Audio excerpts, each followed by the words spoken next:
Hey everybody, welcome back to the 80s Slashers YouTube channel. In this video, I will be discussing and reviewing the 1982 slasher film Death Screams, also known as House of Death. Yeah, we're gonna take a look at the plot of the film, the setting, the kills, the nudity. We'll take a closer look at the Blu-ray itself before wrapping it all up with some final thoughts. Now, this is this was a first time watch for me. But going into this, I was aware of the reputation this film had. Basically, from what I've been able, what I was able to see online and YouTube and internet, all that, is that Death Screams has a reputation as not being a great slasher, um, you know, also not being a terrible one, just kind of an average film that is probably a little slow and boring for especially for an early '80s slasher.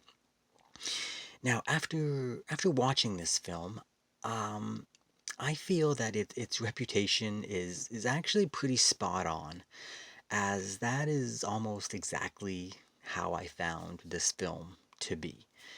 Now, there's a variety of reasons for that, which we will get to and talk about shortly. But before we do, let's just jump right in and take a look at the plot.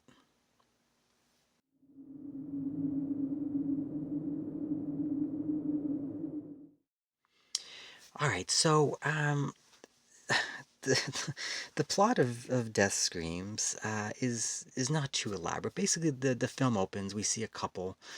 They're kind of having an intimate moment on like a motorcycle, and they're alone in like the woods, nighttime, and they get killed. We see them getting killed, and then kind of like the credits roll and whatnot. And then we, cut forward to this. Basically, we get to witness the small town life. This film was made in North Carolina, so we get to see like a small town in North Carolina in the early '80s. And we just kind of see the people of the town just living their life. And there's a sheriff, and he's kind of monitoring things. And the sheriff notices that, or someone says that a couple, nobody has seen this couple, and he's like, "Oh, look into it." And then we kind of go to some group, some young people. They don't look like high school students. I believe they are actually high school students, but the actors playing them are way older than that. Um, but yeah, they're on like a break from school, and they're getting ready to return to school. So there's like, there's like a baseball coach, um, and there's some people who are like that play baseball, help coach baseball, and they're just kind of doing their thing in this small town. They're planning, making plans to go to like a carnival. They're making plans for a party, and occasionally they bring up, oh, we haven't seen this couple. Where are they at? And then that's basically how the film is. There's not really much of a plot, and then as the film goes on, people start getting killed, and it reaches its conclusion. And if it sounds like I'm struggling to describe the plot of the film, it's because there really isn't one. Like that's it. Like we see people living their life in a small town, making plans, going to carnivals. There's a few small subplot with there's a woman who has like a son who is some sort of uh, disability, mental disability. So he's stealing stuff from the baseball team. There's a coach, the baseball coach. Some women like him. They're flirting with him. It's just mundane, everyday stuff with people getting killed in the background. That's pretty much it. There's nothing too elaborate. Yeah. So I, I don't know. Like there's like, there's really not a lot to talk about involving the plot. Because honestly, not a lot really happens. This is definitely a slow-paced film. that is really heavily focused on the character development.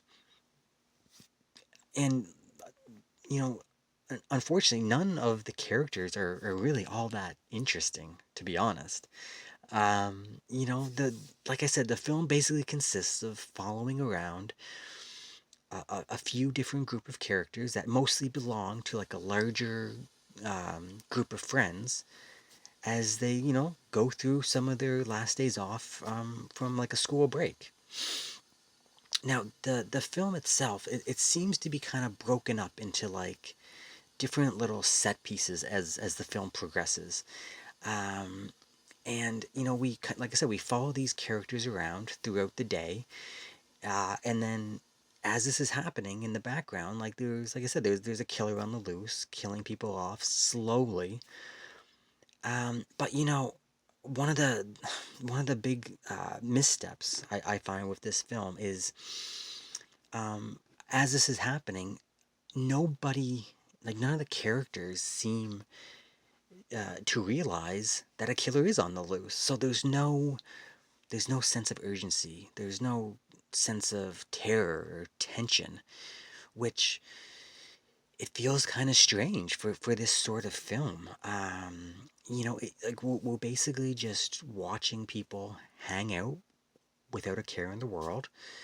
And like I said, for an early '80s slasher, it's just kind of odd. At some point in these films, you expect the light bulb to go on, and the terror to kick in, like the survival instincts to kick in, and the hunt, the chase. That doesn't really happen in this film. We'll talk about it a little later. But yeah, for the majority of the film, it's odd.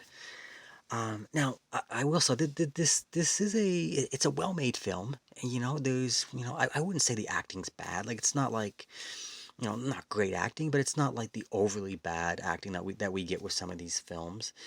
And sprinkled throughout the film, there are some really fun moments that involve some kills and nudity.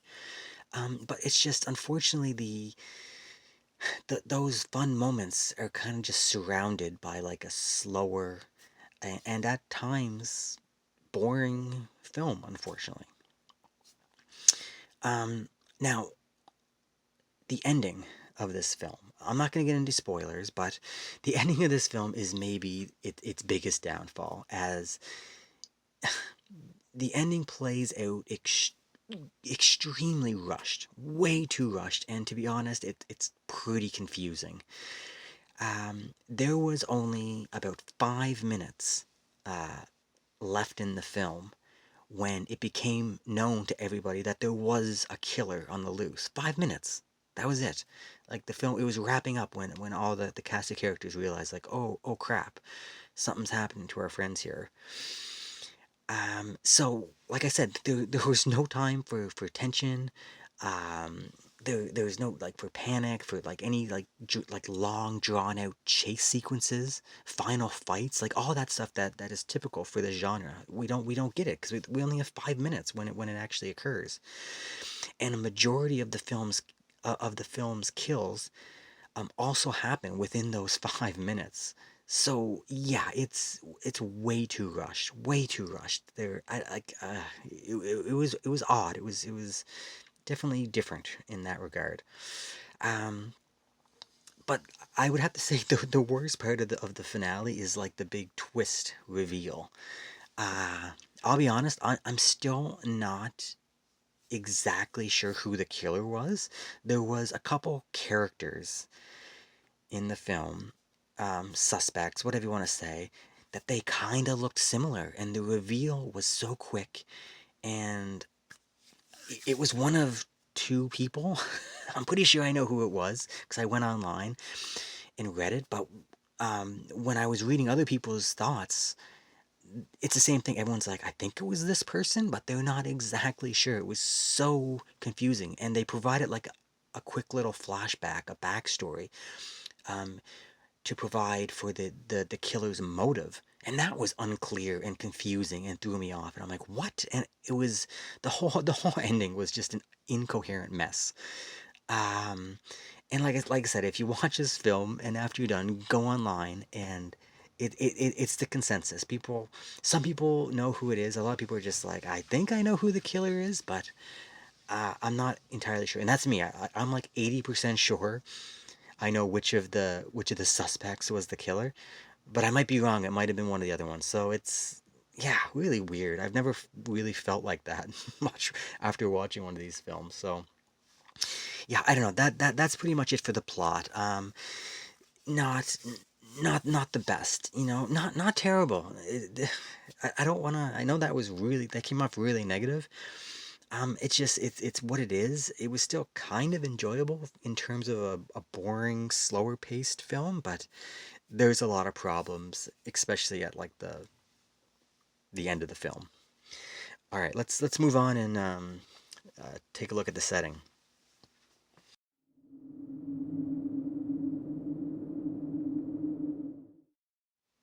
All right, so now the majority of the setting for Death Screams, basically what it's going for here, it's capturing small town life in, like I said, North Carolina. Now, it really does a good job of that. I found it really feels like one of these little regional slasher films that just pop up and film it in a specific location. It really seems to capture that place in that moment of time, which is cool. Now, within the small town setting, there, like I said earlier, there's like a bunch of set pieces that kind of progress. Like the scenes just kind of go throughout the film, and they're pretty cool. I kind of like the setting here. Now, like I said, the first little set piece we get is just the small town itself. You get to see some streets, like the little side streets. We get some restaurants, like a general store, just people in and about doing stuff, going to like the coffee shop and that kind of thing. It's really charming. It really has a really pretty good early 80s feel to it, which I liked. It just a lot of these films obviously capture that because that's when they're filmed, but this one, I don't know, it has a charming, I don't know, small town feel, I guess. Now, the second set piece we move on to is like a carnival or like a fairground exhibition, whatever you want to call it. This group of friends go to in the middle of the day. It's daytime, and there's like the carnival, and this for me in terms of the setting was definitely the highlight. It's great. It's really fun. They spend a lot of time at the carnival, and it may be too long because it may get boring. Um, but again, it's just the slow pace of the film. But they spend a lot of time. We see a lot of scenes at this '80s carnival, and it's really fun. It's really nostalgic. You see all like the familiar rides, the carnival rides. You see, in the early '80s, like the popcorn, the cotton candy stand, like the carny folk doing the games, with the throwing the ball, knocking over pins, all that stuff. You get to see like everything, and it's pretty cool. It's pretty great. I really like that. And then the next little set piece you move on to, it's at nighttime now, and they have like a bonfire party down by the river. And it's late at night. There's a group of friends. They have a big bonfire. They're drinking. They're partying by the river. They're going swimming, skinny dipping. It's kind of it's a pretty cool little thing. It's just kind of a atmospheric. That's when the nighttime people start getting killed at this time, and yeah, it's a little spooky. It's just it's I don't know. It's kind of a cool little set piece, I guess. And then after the bonfire, they move to a cemetery. They want to go to a cemetery at night and sit around all the tombstones and whatnot and tell ghost stories. And and this part it's not super long that they're at the cemetery, but it's pretty atmospheric. There's like the mist and whatnot, all the tombstones. They're like sitting on the tombstones. It's just yeah, it's kind of fun. I like the you can kind of see it, I guess, on the cover here, and there's actually on the back here. I think yeah, you can kind of see um pretty. It was like yeah, you see like the mist and the smoke. It's cool. Like a lot of light and shadow use. It was lit really well. Like this was a pretty well made film. Like in terms of like lighting and cinematography and whatnot. So that was cool. And then the last little set piece, they eventually moved from the cemetery onto like an abandoned house at night. There's like an outhouse, like outside, obviously that plays into it. And this is where a lot of the kills occur. This is probably the weakest little set piece of it, but it's where the finale is. So go figure. But um, so yeah, that's all. Like overall, that's kind of like the setting what we have with this. It's like I said, it's a small town regional slasher feeling that just basically consists of several different set pieces that I enjoyed, most of them. I just wish that they were a little more consistent. I wish that, you know, um, the carnival would have been a more focused, maybe at nighttime, and a lot of the kills, and use some of the carnival setting for the kills. But that didn't happen. But cool locations, just probably not utilized the best, if that makes sense. All right, let's go ahead and move on and talk about the kills.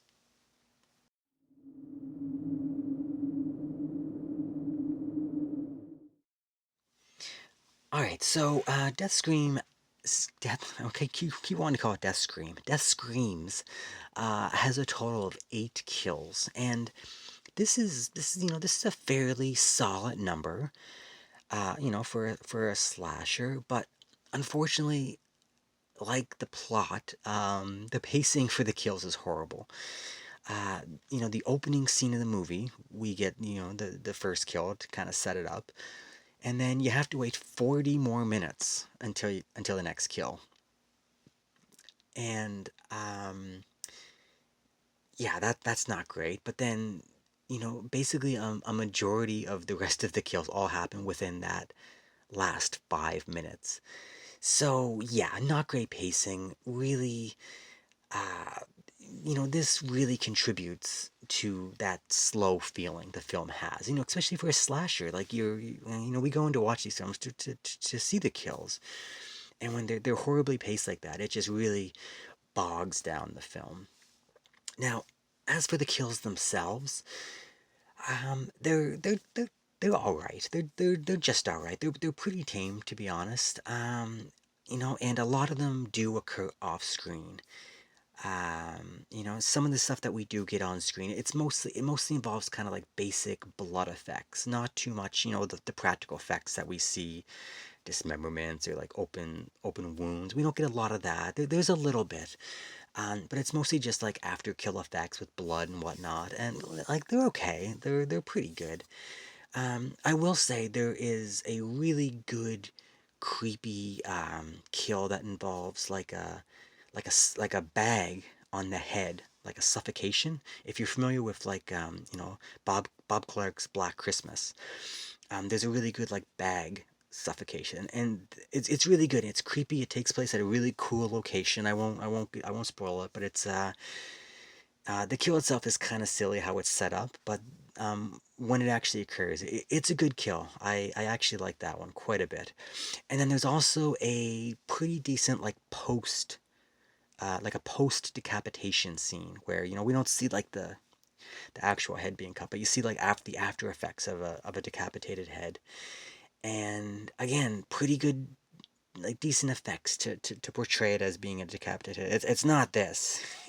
we don't see this. I don't know why this is on the cover. Um, but there is a decapitation, so. But yeah, those 2 kills are kind of the highlights here. The problem is, like I said, because a majority of the kills were so rushed at the end, a lot of them just feel really anticlimactic like there's no build up or tension to the kill. Like there's no hunt, there's no chase, there's no fight.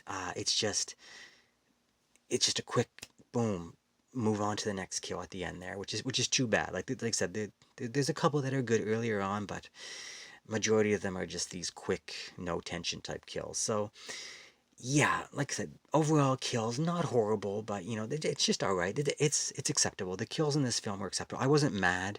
I wasn't like wishing I had more. They were fine. So that's what you can expect with the kills. All right, let's move on, and we'll talk about the nudity.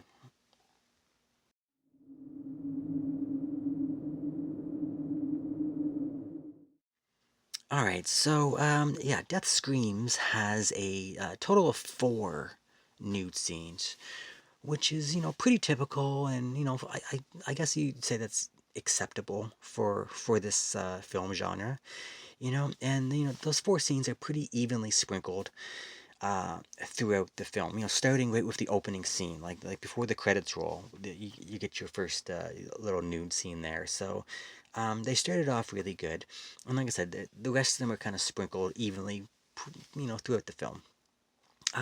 The types of scenes that we get, again, very typical for the genre. You get like I said, like a regular like sex scene. The, there's a really good shower scene. And there was actually a really, really good skinny dipping scene. That's probably the highlight, I guess, if you want to talk about like the nudity. The skinny dipping scene is it's really long.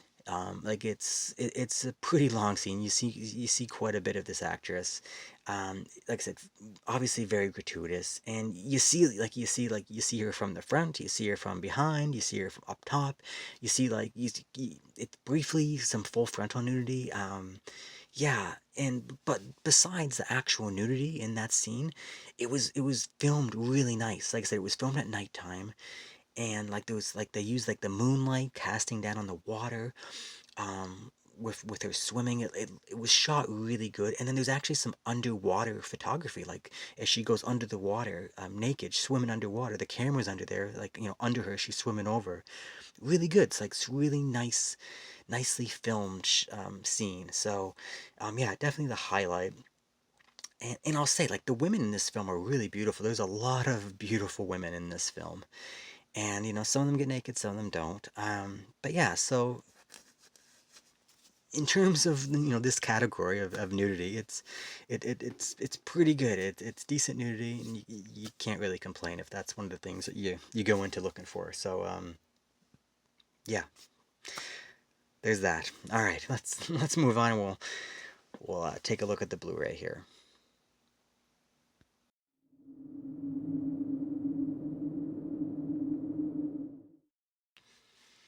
All right, so yeah, this Blu-ray here, of course, was released by Arrow Video.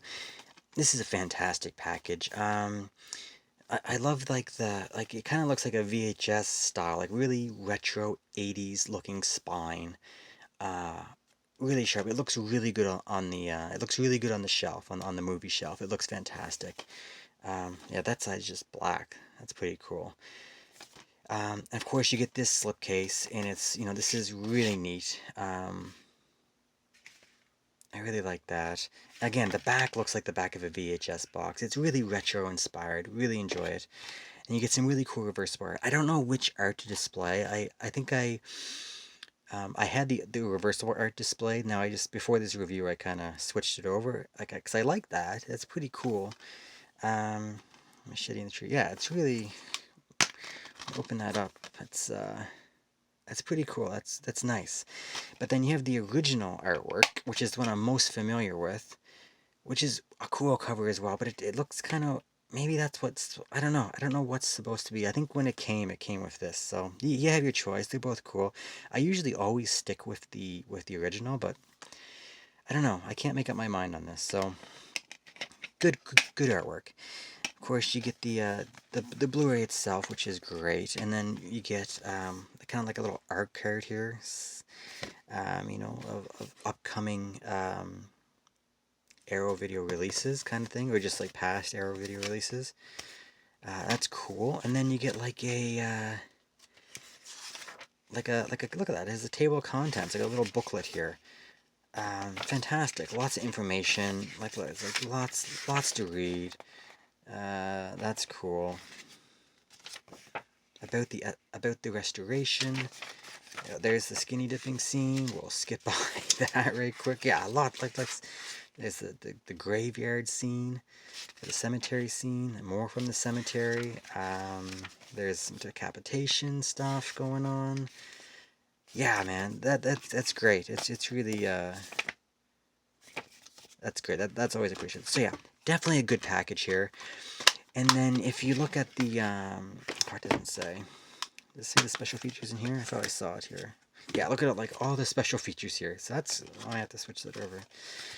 ton of special features. You know, obviously you get like the brand new 2K restoration from the 35 millimeter print. You get like a bunch of like alternate VHS opening titles from the House of Death opening. There is a 33-minute documentary, which is like the the big special feature on here, which is pretty good. So yeah, obviously lots of stuff on here. Uh, Now the film itself is pretty grainy, I'm gonna say. And I don't think it's not Arrow, it's not Arrow Video. I think it's just the source material for whatever reason. Like even though it was filmed nice, a lot of it was it just seems grainy. A lot of it was in the daytime.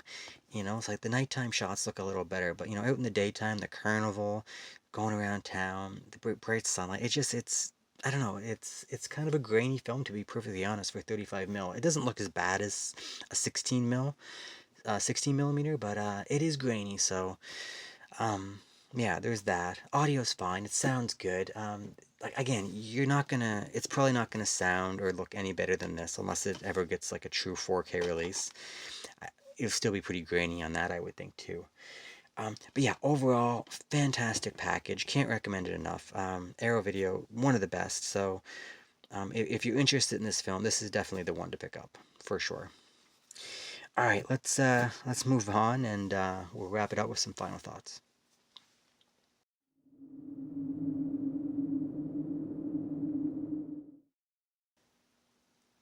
All right, so yeah, I realize that most of this review has come off as pretty negative. But I'll be honest, I don't think Death Screams is a bad film.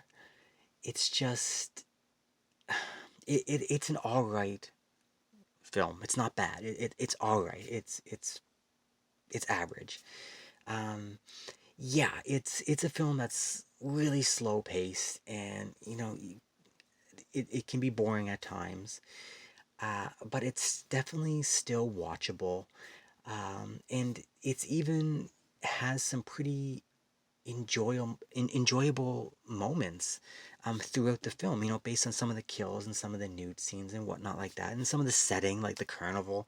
There's some fun stuff in here. And like I said, the setting, like I said, is I like the setting. I like some of these little set pieces. It's pretty fragmented, the setting throughout the film, but it's still fun. I like I said, I just wish that it was a little more cohesive with the setting. Like it stayed in certain areas a little more, but it yeah, I just wish like the film has a really good 80s feeling. The kills, you know, not outstanding.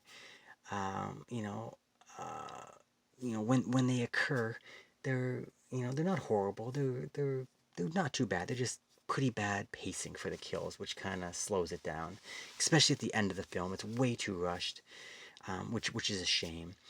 The nudity, again, perfectly acceptable for the genre, so you can't complain there. Like I said, the biggest flaw with Death Screams is the finale. It's way too rushed, and because of that, it isn't exactly clear what is happening, and it ends up being more confusing than satisfying. But you know, overall, Death Screams I found lived up to its reputation. It's not a great slasher, not a horrible slasher. It's um, it's just one that's just a little slow with some pacing issues, but definitely it has some really fun slasher moments throughout. So that's my thoughts. So yeah, that's it, guys. So once again, thanks for watching, and yeah, until next time.